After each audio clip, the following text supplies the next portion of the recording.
Halo, Assalamualaikum warahmatullahi wabarakatuh. Ketemu lagi dengan saya, Khairina Nur Izati. Kali ini dalam mata kuliah Sistem Pengendalian Manajemen. Materi yang akan kita bahas kali ini yaitu tentang perilaku dalam organisasi, di mana sistem pengendalian manajemen itu bisa mempengaruhi perilaku manusia. Ya, jadi sistem pengendalian manajemen yang baik itu mempengaruhi perilaku sedemikian rupa sehingga memiliki tujuan yang selaras. Artinya, tindakan-tindakan individu yang dilakukan untuk meraih tujuan-tujuan pribadi juga akan membantu untuk mencapai tujuan organisasi. Jadi, sistem pengendalian manajemen itu tugasnya atau tujuannya adalah untuk mempengaruhi perilaku manusia-manusia yang terlibat di dalam organisasi yang sama. Nah, kaitannya dengan keselarasan tujuan, jadi semua manajemen atas, ya manajemen puncak itu kan menginginkan bahwa tujuan organisasi itu bisa tercapai. Namun setiap anggota individu organisasi itu punya tujuan pribadi masing-masing yang terkadang itu tidak konsisten dengan tujuan organisasi.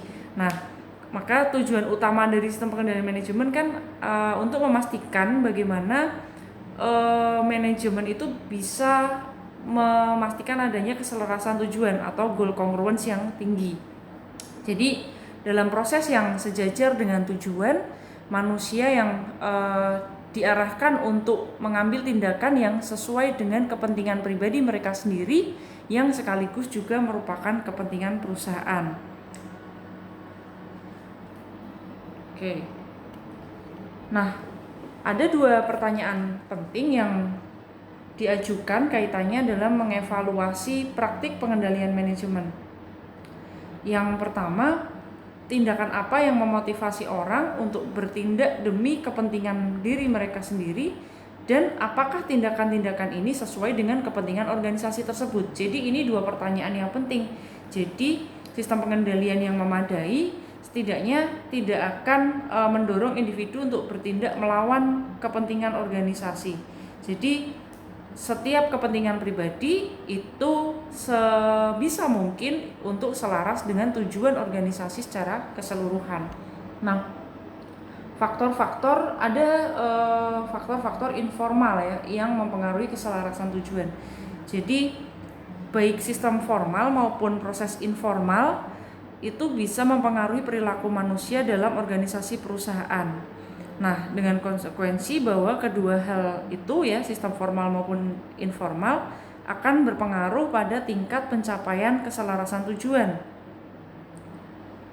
Nah, kalau sistem pengendalian yang formal ya, sistem pengendalian formal kan seperti kita sudah bahas di pertemuan sebelumnya, yaitu misalnya terkait dengan perencanaan strategis, penyusunan anggaran maupun pelaporan.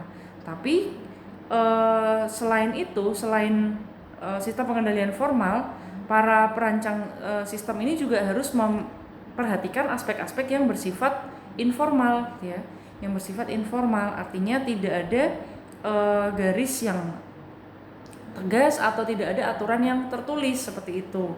Nah, faktor-faktor informal ini terdiri dari dua, yaitu faktor eksternal dan faktor-faktor internal.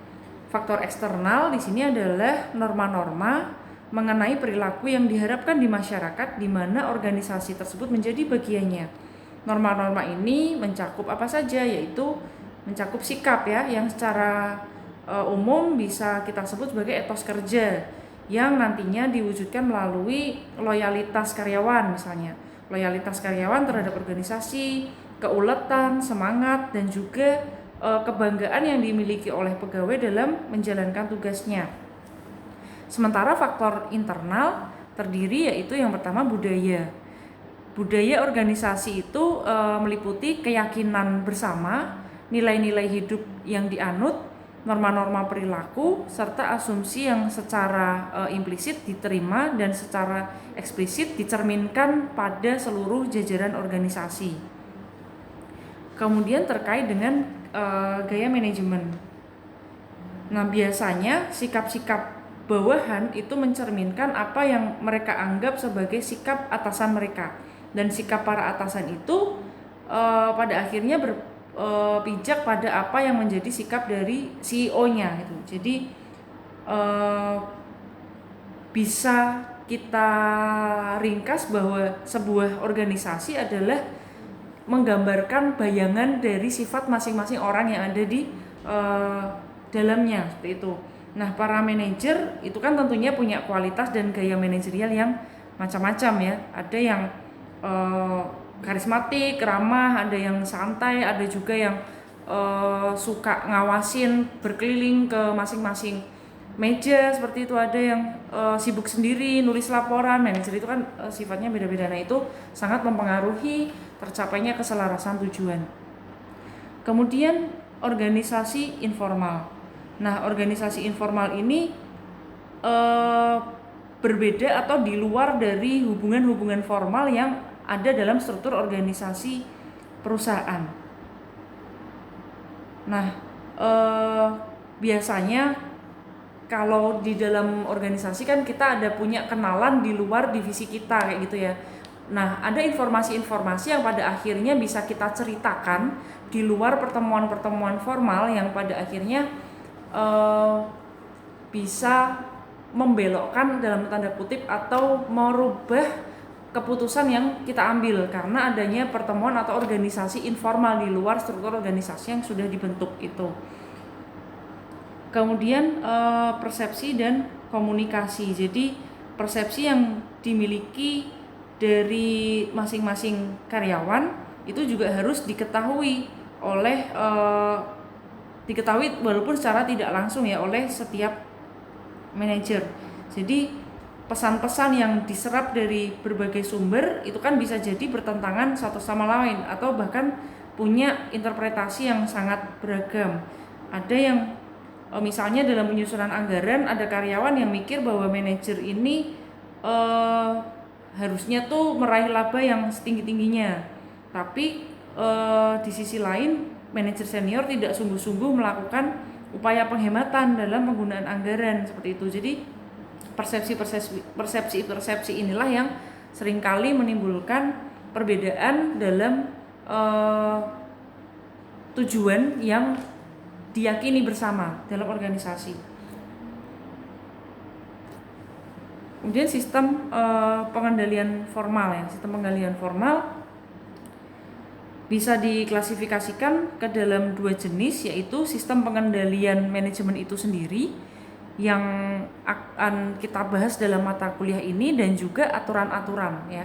Aturan-aturan ini memuat seperangkat tulisan yang terdiri dari semua jenis instruksi dan pengendalian, termasuk di dalamnya adalah instruksi-instruksi jabatan, pembagian kerja, prosedur standar operasi, panduan-panduan, dan tuntunan-tuntunan etis. Nah, yang pertama terkait dengan beberapa jenis aturan ya. Yang pertama kaitannya dengan pengendalian fisik, yaitu misalnya terkait dengan siapa penjaga yang melakukan atau menjamin keamanan di sebuah gedung perkantoran. Terus apakah gudang-gudang atau tempat penyimpanan arsip itu sudah terkunci dengan baik. Kemudian password dari setiap komputer. Kemudian terkait dengan misalnya CCTV atau kamera CCTV dan pengendalian lainnya yang merupakan bagian dari struktur pengendalian. Terus terkait dengan manual atau panduan-panduan tertulis dan pedoman yang sifatnya birokratis yang menjadi dasar untuk melakukan pekerjaan seperti itu. Dimana kalau organisasi besar tentunya memiliki panduan dan aturan yang lebih banyak ya dibandingkan dengan organisasi lain yang lebih kecil. Organisasi yang sifatnya tersentralisasi juga memiliki aturan yang lebih banyak dibanding yang terdesentralisasi. Terus organisasi yang memiliki unit-unit yang tersebar secara geografis, misalnya jaringan restoran cepat saji kayak gitu, itu memiliki lebih banyak aturan juga dibanding dengan organisasi yang terpusat secara geografis. Nah, seiring berlalunya waktu, sejumlah aturan itu bisa nggak up to date lagi gitu. Harusnya dilakukan review secara berkala gitu ya, untuk memastikan bahwa aturan itu masih sesuai dengan apa yang diharapkan oleh direksi. Kemudian terkait dengan pengamanan sistem ya, pengamanan sistem ini dirancang di dalam sistem pemrosesan informasi untuk menjamin agar informasi yang mengalir itu bersifat akurat dan untuk mencegah atau setidaknya meminimalisasi terjadinya kecurangan. Pengamanan sistem ini terdiri dari misalnya pemeriksaan silang atau cross check ya, cross check secara lebih detail, kemudian pemberian tanda tangan atau stempel baik itu online maupun offline gitu ya, atau bukti-bukti lain bahwa sebuah transaksi itu benar-benar sudah dijalankan, atau misalnya melakukan seleksi, menghitung uang yang ada dan aset-aset portable itu sesering mungkin. Terus sistem pengendalian tugas, jadi tugas-tugas itu didefinisikan sebagai proses untuk menjamin bahwa tugas-tugas itu sudah dijalankan secara efektif dan efisien. Kemudian proses kendali secara formal. Proses kendali secara formal itu diawali dari penentuan tujuan dan strategi, kemudian melakukan perencanaan strategis, kemudian penyusunan anggaran, lalu memastikan kinerja dari pusat pertanggungjawaban, lalu penyusunan laporan aktual maupun laporan perbandingannya dengan rencana, lalu memutuskan apakah kinerja itu sudah memuaskan. Apabila sebelum ke laporan, kinerja pusat tanggung jawab tadi didukung oleh peraturan-peraturan dan pedoman serta informasi lainnya ya. Kemudian ditanyakan apakah kinerjanya sudah memuaskan atau belum. Kalau iya, maka dilakukan feedback berupa pemberian reward atau penghargaan kepada kinerja pada pusat pertanggungjawaban. Apabila belum memuaskan, memberikan umpan balik berupa komunikasi, yaitu melakukan tindakan koreksi pada pusat pertanggungjawaban, melakukan revisi anggaran, dan juga melakukan revisi dalam perencanaan strategis. Selanjutnya terkait dengan jenis-jenis organisasi. Nah, strategi suatu perusahaan itu memiliki pengaruh yang besar terhadap struktur organisasi yang dimiliki. Nah, kemudian struktur organisasi itu tergantung jenisnya itu bisa mempengaruhi rancangan dari sistem pengendalian manajemen organisasi. Jadi, strategi mempengaruhi strukturnya, struktur mempengaruhi sistem pengendalian manajemennya. Nah, ada 3 kategori umum, yaitu strategi fungsional, strategi unit bisnis, dan struktur fungsional, struktur unit bisnis, dan struktur matriks. Struktur organisasi fungsional itu di dalamnya setiap manajer bertanggung jawab atas fungsi-fungsi yang terspesialisasi. Misalnya di sini CEO gitu ya, dibantu oleh staf, mendelegasikan kepada manajer-manajer yang terdiri atas spesialisasinya masing-masing. Kalau dia memang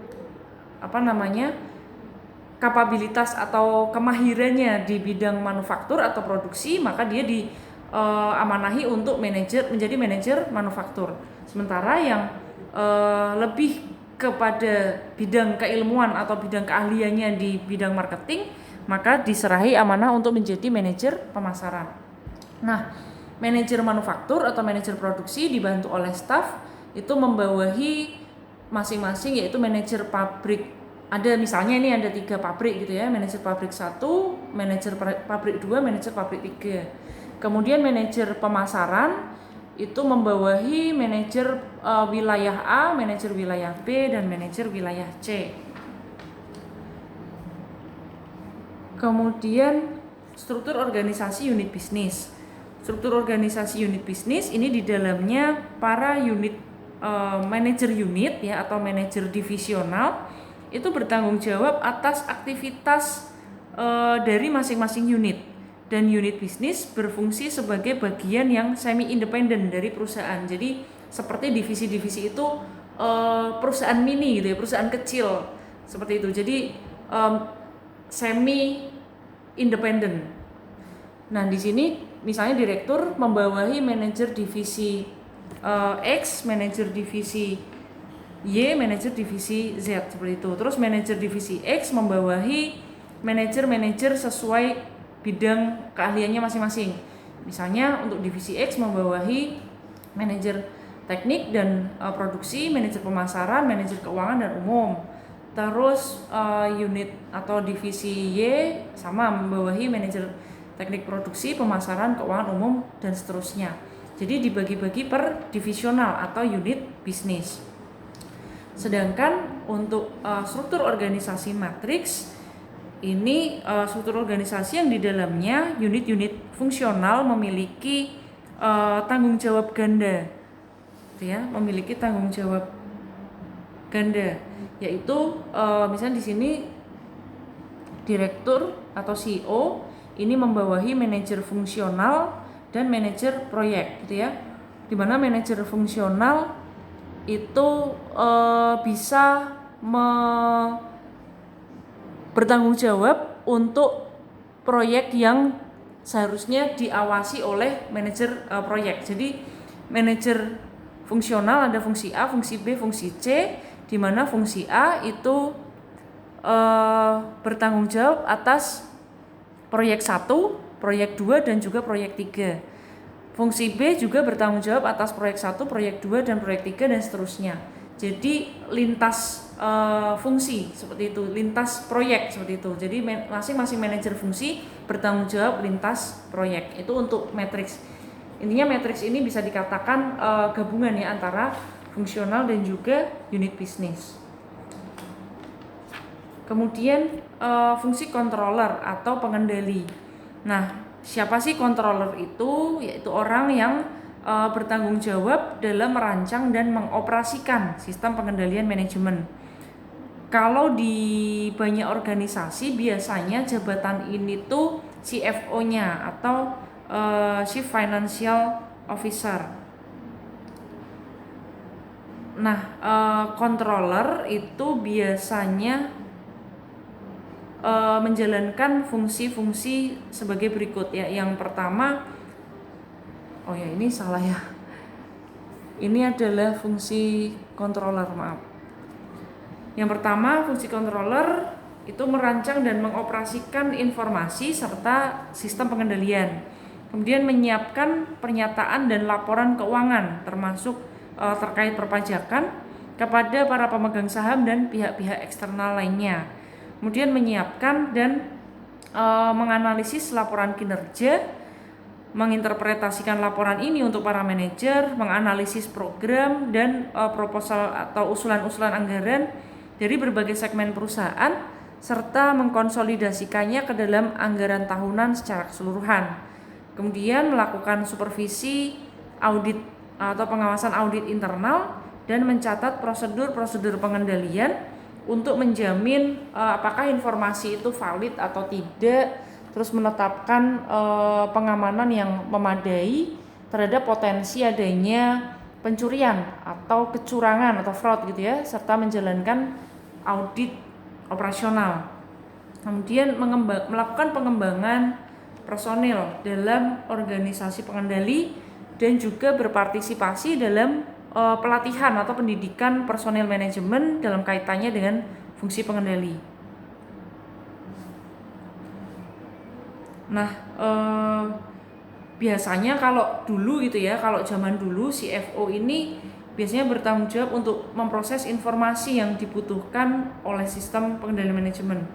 Namun sekarang CEO ini dibantu oleh yang namanya CIO ya, atau Chief Information Officer. Jadi Chief Information Officer ini yang melakukan pemrosesan informasi yang dibutuhkan oleh CFO. Jadi kemudian CIO melapor ke CFO gitu, atau bisa juga CIO memberikan laporan langsung kepada CEO.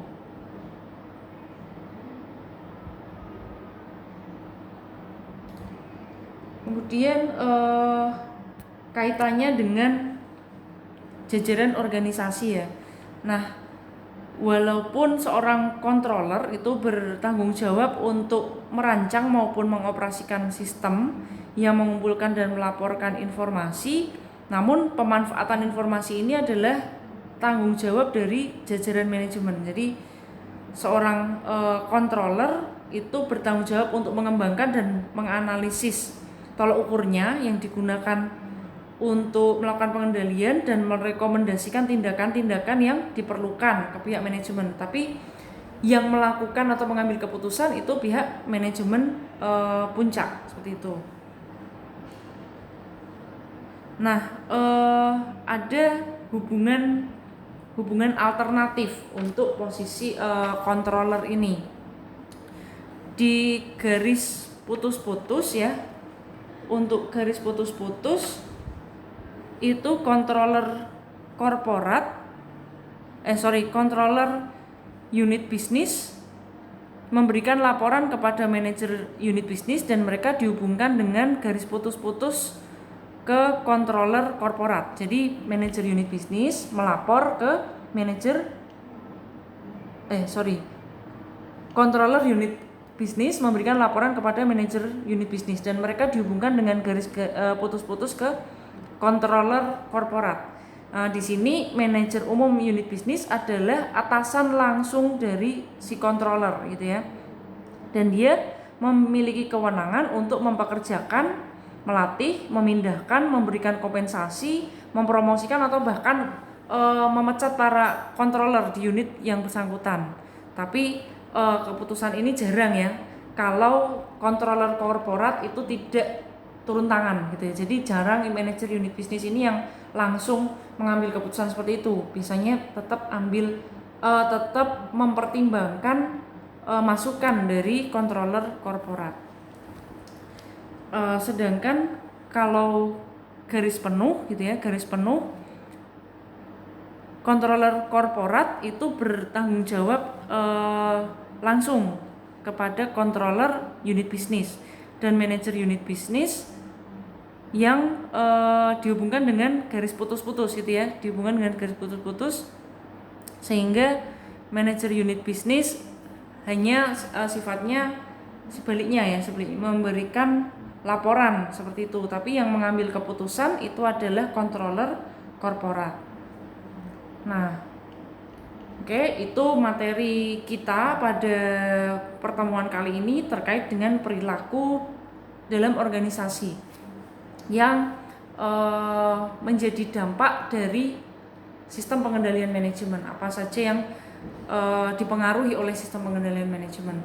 Terima kasih teman-teman atas perhatiannya. Wassalamualaikum warahmatullahi wabarakatuh.